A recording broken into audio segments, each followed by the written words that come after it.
All right. The voice of reason, the voice of sanity, and often the voice of the Dallas Cowboys. Matt Mosley, part of the volume. Nice screen there. You look very official. So listen, you go on the road, you have a backup, you're undisciplined as heck. CeeDee Lamb drops a near touchdown early, and you win, and it kind of feels like you're the superior team. That's not a bad night, right? I think it's an okay night. And I think anytime Cooper Rush gets you a win, everybody from the Cowboys is very excited. They did not expect this at all. They were ready to go on a losing streak and lose every game that Dak was out. And so everything that's happening right now, Jerry sort of tried to predict this, and he said some very, very strange things at the beginning of this week. But in some weird way, Cooper Rush has settled everything down, and the Cowboys winning with this quarterback is sort of has a galvanizing effect on the franchise, as crazy as that seems. Now, yeah, Giants seem kind of horrible, and the Cowboys don't seem that much better. But still, to be able to overcome everything that happened to them, including CeeDee Lamb just flatlining in the first half and all of that, I think the Cowboys feel really good about this win. Yeah, listen, I always felt, I was talking to Sean Payton today, if a backup, if he misses, your starter misses 4 games, if you can win 2 and then they find film on him, it's like Kyle Allen can fool you for a few games, then you get film, you know his limitations. But Cooper Rush, I think, has won 3 straight Cowboy starts. I mean, he's not Dak, although I would say the gap between the two, it's not as large as the Dak fans want you to believe. Dak's better. He's a better athlete. He's stronger. I will say this, is that you can't, listen, Brian Daboll has limitations, and those are called Daniel Jones. I mean, this is the last year, clearly. But I don't know. As I watched, I thought it was a really hostile crowd. I don't think the New York Giants are without talent. I think they have the right coach. I think you get on that flight, you go home, and you feel like we're not as dynamic offensively as Philadelphia. But geez, Matt, you look around the NFC right now. Who's great? Green Bay can only win one way. Tampa's falling apart. I mean, the Rams, trust me on the Rams. It's Bondo and Band-Aids. It is not a good team. San Francisco's got limitations. I mean, I would think the flight home tonight's a pretty positive one. I think so. And you're a man, the master of the schedule. And the Rams are coming up with the Cowboys here pretty quickly. And Cowboys have a chance to get on a little bit of a roll here. And then the Eagles right after that. And so everything's right out there in front of them. And I'm telling you, they didn't expect Cooper Rush to do this at all. I was with Jerry last week, and I was right up, next to him. In fact, you saw me right behind him in one of those photos. And it was just, you could tell he was shocked how Cooper Rush played. I've seen Jerry, the angriest he ever was at Jason Garrett was when Jason Garrett sold him a bill of goods on a backup quarterback. And they had Brad Johnson one of those years, and Brad Johnson was a check down Charlie by that point. Yeah. And Jason had become friends with Brad, and he said, Brad can do this. And when Romo was out, Brad Johnson filled in, and he went 1-2, and they were horrific. And so the fact that they are functional, and also the fact that they let him down so many times, that CD dropped that big one. And there were other plays and holding penalties and everything they had to overcome, and he still kind of kept chipping away. And when they fall down 13-6 and they answer and they come right back down the field, and then CD, to his credit, I mean, he is not. By the way, I had Drew on my radio show, Drew Pearson, and he was like, he's not honoring the number 88. The 88s were upset with him early on in this season. And tonight, after a really bad drop, kind of an embarrassing drop. And then, oh, by the way, the rookie had a bad drop. Then he on that one, that all you need against the Giants is like one great drive. Yeah. In a sense, he took over on that drive and he ends it. And it was just like they needed somebody to step up. And so they have him and they have Tony Pollard. And then they ran behind an aging left guard tonight. I mean, think about that. Yeah. on the third drive of the game, they put in a 41-year-old guy who doesn't play guard. And they said, go play left guard for us. Just see how you do. We'll just see how you do. And he blows open a hole, and Pollard goes for 46 yards. So This thing is, you were talking about Band-Aids and everything what the Rams are doing. That's what the Cowboys are doing. But it's a win. It's a win. And that's in the NFC right now, that's good enough. Well, yeah, in the NFC, everything's kind of Band-Aids. I mean, Garoppolo, for the first time in 9 months, got every throw at practice this week. He admitted after the game, like, I'm not in shape. Tampa's just basically going to the local hospital. I mean, nobody is healthy. And by the way, the Rams, that's a very winnable game for the Cowboys. So Van Jefferson's in the IR. Allen Robinson looks washed. OBJ's gone. Cam Akers is in the doghouse because he fumbles near the goal line. They're missing their center and their right guard's a backup. And Andrew Whitworth left, so they don't get great protection. And Matt Stafford throws a lot of picks. So when you look at the schedule coming up, it's a lot of winnable stuff. I mean, I don't love the Cowboys.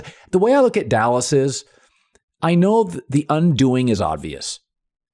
It'll be penalties. It'll be situational football and penalties that will end the season.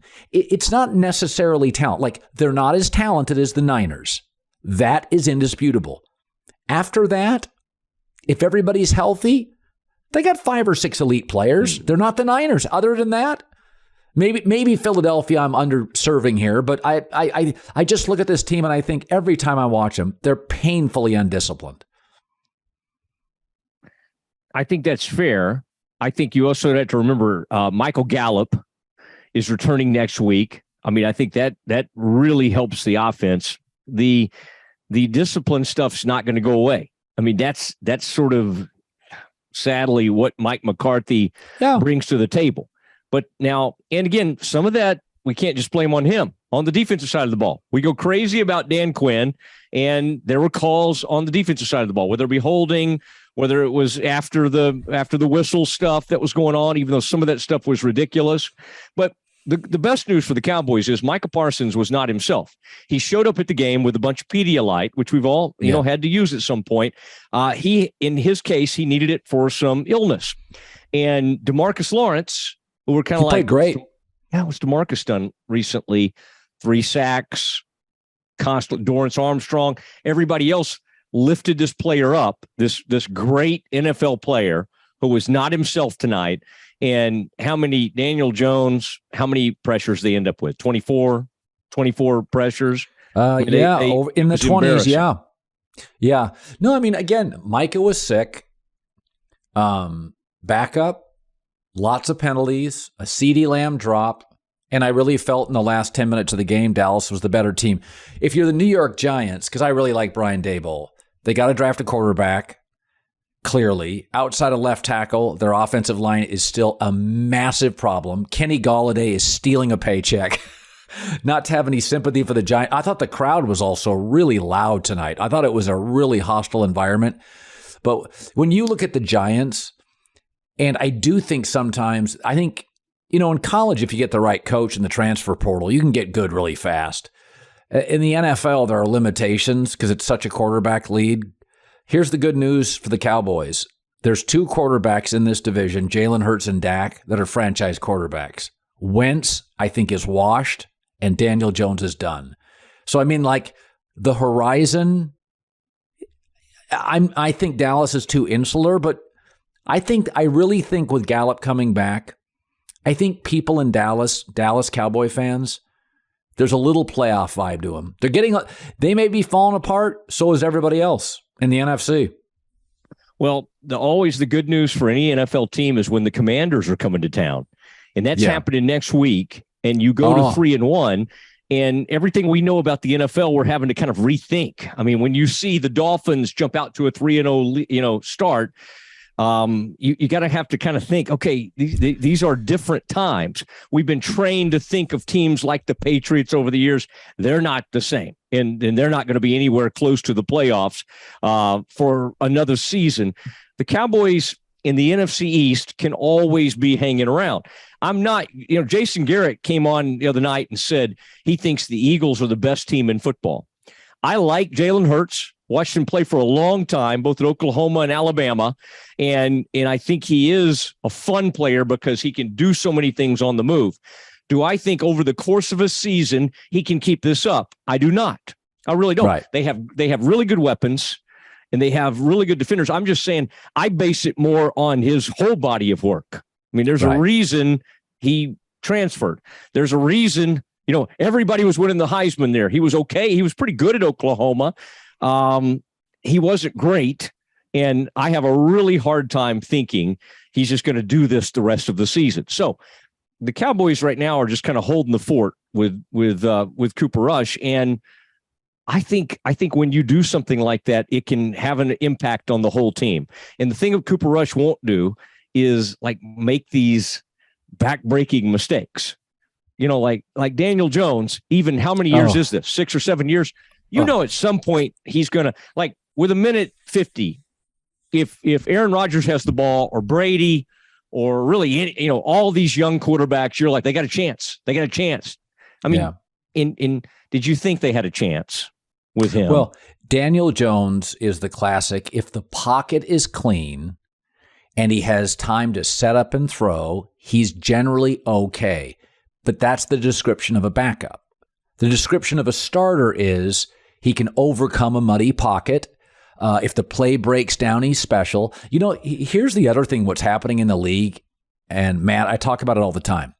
So think about the offenses that are struggling. Chicago, defensive head coach. New England, defensive head coach. Chargers, defensive head coach. Seahawks, defensive head coach. Steelers, defensive head coach. Dallas, for all the misgivings about Mike McCarthy, we would both admit he does create decent passing games. Now, he didn't create run games in Green Bay, and that was part of his undoing, and I don't think it's a strength. But I will say is that Dak likes him. He's an offensive side of the ball guy. You start looking around this league right now at the teams that can't move the chains. Look what Doug Peterson, offensive guy, is in Jacksonville overnight. So we can lament McCarthy. He's in the right side of the ball. Look at Ron Rivera with Wentz, useless. Doesn't have the sensibility, completely useless offense. So I don't know. I there's a ceiling with McCarthy, but I would rather take McCarthy than Matt Eberflus, who everybody tells me they love, but they're completing 7 passes a week. Yeah, and if you team it with potentially one of the better pass rushes in the NFL, you always have something because you're putting the quarterback just constantly in trouble. And again, the big thing tonight was without their greatest player, they were still creating so much chaos in the pass rush. Now, McCarthy did a nice thing this week. McCarthy had to take a Jerry Jones bomb that he left out there, and he was able to put out the fire. And that's not always an easy thing for head coaches because you don't want to show up Jerry, but Jerry said some silly things about the quarterback. And, Cooper Rush, wouldn't we like to be here down the road having a dilemma? Wouldn't you like to have a dilemma now listen, when you're paying a guy $40 million, Jerry knows this, but Jerry kind of left this with his head coach and his players, and the players just all had a good laugh about it. And Zeke, for all his, deficiencies as a player, Zeke has a tremendous understanding of the offense, and Zeke has become a great leader. Here's how good of a leader Zeke is. He knows he's not truly the lead back anymore. Like he's actually sort of accepted that. And I never thought in a million years we'd say that. Tonight, at some point on the broadcast, they said Zeke has 12 carries, Pollard has 10 carries. That used to be like, oh my gosh, unbelievable. They have the same amount of carries. Nobody cares anymore because Pollard is a much, much more explosive back. No question. And the good news is Zeke sort of knows his future is pretty much in doubt with the Cowboys, and he's okay. He's okay. Like, he's a huge leader for this team, and this is very rare for an offensive player who's paid a lot of money, but he doesn't seem to care right now that he's been usurped a little bit by Pollard and what they're trying to do to move the ball. And so he's a player they use in spots, but he's not a lead back anymore.